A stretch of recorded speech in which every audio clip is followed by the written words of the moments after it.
Hello friends, welcome back to our YouTube channel Chambal GS academy पर। आशा करते हैं कि आप और आपका परिवार स्वस्थ होगा, अच्छा होगा। फ्रेंड्स, आज की इस क्लास में नागरिकता संशोधन अधिनियम 2019 से संबंधित कंप्लीट इन्फॉर्मेशन आज की इसी क्लास में खत्म करेंगे। दोस्तों, यह टॉपिक होगा वो आपके आने वाले सभी एग्जामों के लिए बहुत ही महत्वपूर्ण होने वाला है। इसलिए फ्रेंड्स, वीडियो को बिना स्किप के अंत तक जरूर देखिए। तो आइए फ्रेंड्स, इसमें देखते हैं कि केंद्रीय गृह मंत्रालय ने 11 मार्च 2024 को विवादास्पद नागरिकता संशोधन अधिनियम 2019 को अधिसूचित कर दिया तथा 11 मार्च 2024 से नागरिकता संशोधन अधिनियम पूरे देश में लागू कर दिया जाएगा। इसके बाद नेक्स्ट पॉइंट देखते हैं कि गृह मंत्री अमित शाह ने 9 दिसंबर 2019 को नागरिकता संशोधन अधिनियम लोकसभा में पेश किया था तथा नागरिकता संशोधन अधिनियम 2019 को 11 दिसंबर 2019 को संसद में इसे पारित कर दिया गया तथा नागरिकता संशोधन अधिनियम के पक्ष में 125 मत पड़े तथा इसके विपक्ष में 105 वोट पड़े थे तथा नागरिकता संशोधन अधिनियम को 12 दिसंबर 2019 को राष्ट्रपति रामनाथ कोविंद द्वारा मंजूरी दे दी गई। आइए फ्रेंड्स, इसके बाद नेक्स्ट पॉइंट देखते हैं कि वर्ष 2016 में नागरिकता संशोधन विधेयक 2016 पेश किया गया था क्योंकि इसमें 1955 के कानून में बदलाव किया जाना था, जिसमें भारत के 3 पड़ोसी देश बांग्लादेश, पाकिस्तान और अफगानिस्तान से आए गैर मुस्लिम शरणार्थियों अर्थात अल्पसंख्यक शरणार्थियों को नागरिकता प्रदान करना था तथा अगस्त 2016 में इसे संयुक्त संसदीय कमेटी को भेजा गया और इस कमेटी ने 7 जनवरी 2019 को इसकी रिपोर्ट सौंपी थी। आइए फ्रेंड्स, इसके बाद नागरिकता संशोधन अधिनियम 2019 के प्रावधानों के बारे में बात करते हैं। तो इसमें देखते हैं कि नागरिकता संशोधन अधिनियम अफगानिस्तान, बांग्लादेश और पाकिस्तान से आए 6 धार्मिक समुदायों अर्थात हिंदू, सिख, बौद्ध, जैन, फारसी और ईसाई धर्म के लोगों को भारतीय नागरिकता प्रदान की जाएगी। इसके बाद नेक्स्ट पॉइंट देखते हैं कि नागरिकता संशोधन अधिनियम 2019 उन लोगों पर लागू होता है जिन्होंने पाकिस्तान, अफगानिस्तान और बांग्लादेश जैसे देशों में धार्मिक उत्पीड़न के कारण भारत में शरण ली है और ऐसे धार्मिक उत्पीड़न के कारण वो भारत आए हैं। ऐसे लोगों को भारत की नागरिकता प्रदान की जाएगी।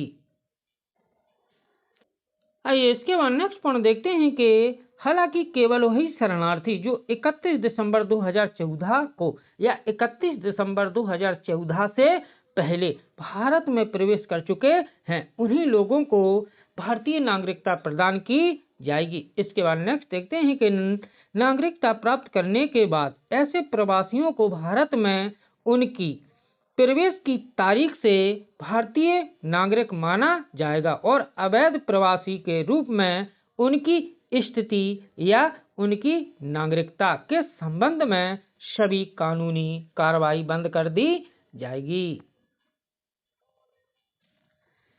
आइए इसके बाद नेक्स्ट पॉइंट देखते हैं कि इन अवैध प्रवासियों को प्रकृतिकरण प्रक्रिया के माध्यम से भारतीय नागरिकता प्रदान की जाएगी।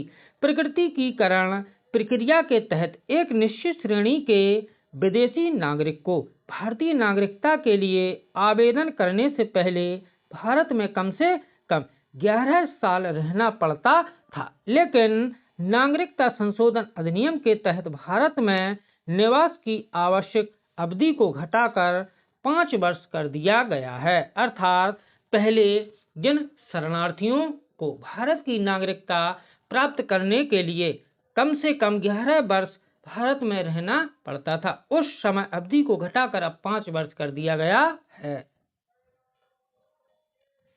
आइए फ्रेंड्स, इसके बाद देखते हैं कि नागरिकता संशोधन अधिनियम कहां कहां लागू नहीं होता है। तो इसके बारे में बात करते हैं कि नागरिकता संशोधन अधिनियम के प्रावधान में असम, मेघालय, मिजोरम और त्रिपुरा के स्वायत्त आदिवासी क्षेत्रों पर नागरिकता संशोधन अधिनियम लागू नहीं होता है, जो संविधान की 6ठी अनुसूची में शामिल है। इसके बाद नेक्स्ट पॉइंट देखते हैं कि CCA अर्थात नागरिकता संशोधन अधिनियम उन क्षेत्रों में भी लागू नहीं होता जहां इनर लाइन परमिट लागू है।